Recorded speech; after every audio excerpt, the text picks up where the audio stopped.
Мое праздничное утро сегодня началось со стресса, к сожалению. Я считаю, что каждая мама должна это знать и должна это услышать. Вчера вечером ребенок только поиграл с пустой банкой арахисовой пасты, а на утро я его уже обнаружила с головы до ног, просто всего покрытым огромными красными волдырями крапивницы.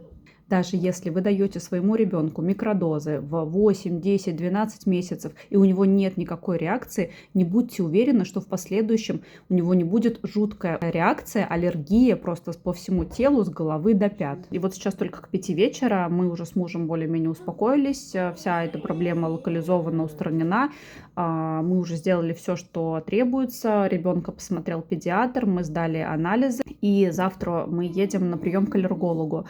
А вот весь день, честно, в таком напряжении, в переживании за ребенка, за мысли, как же мы такое допустили. В очередной раз понимаю, какой это нелегкий труд быть мамой, и иногда праздники, не праздники, потому что все мысли просто у меня сегодня весь день были заняты, конечно же, моим ребенком.